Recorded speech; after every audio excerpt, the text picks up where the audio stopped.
Hello and welcome to Advice of the Week. For this week, you're going to learn how an old injury could still be affecting your body and your movement today.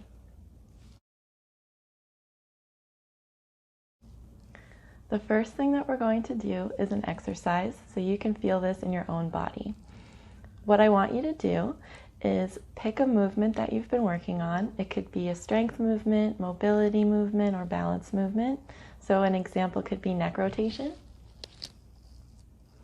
Go ahead and check it, see how it feels. Does it feel like your movement is stuck or strained or painful in some way?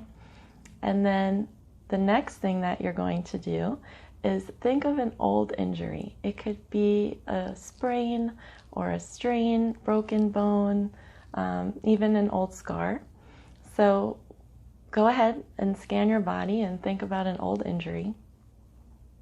Once you've got it, you're going to either put your hand on it or just bring an awareness to it in your mind.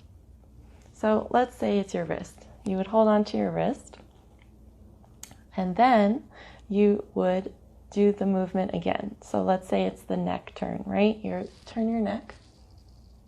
If you can't hold your wrist, just think about it in your mind as you turn your neck, or whatever your movement was, and see if this quality of movement got better. Most of the time it does, and you'll notice that maybe it's not as stuck, or that pain that you had just didn't happen that time, or your strength improved, or even your balance improved. This is very exciting because it means that in order to improve that movement that you've been trying to work on for so long, you just need to focus on a different part of your body that you might not have even thought was related to this.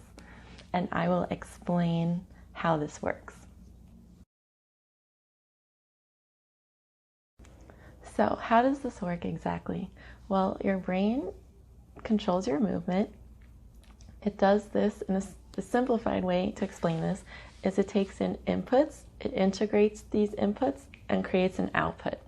So the inputs are external factors like hearing, seeing, smelling,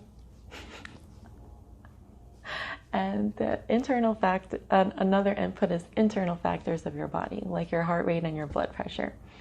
It integrates this information to create the output, which could be speaking or walking or a strength exercise or balance exercise.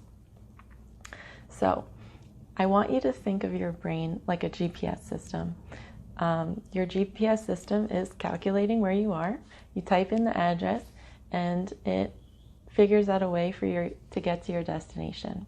Now, let's say some of the roads are closed and now your GPS system has a blurry map because it cannot get you to your destination the way it wants because these roads are blocked off.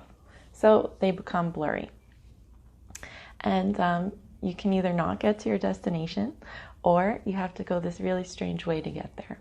And that's what happens and that's a similar thing that happens with an old injury.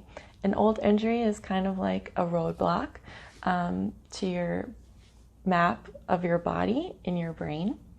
And so when you're injured, obviously your body is trying to protect that area. So it moves differently and it creates some new patterns so that you don't hurt yourself again. The problem is sometimes we don't tell the brain to put that old injured area back online. So some of these new patterns that were created because of this injury, they don't necessarily go away because your body is still operating with these blurry maps.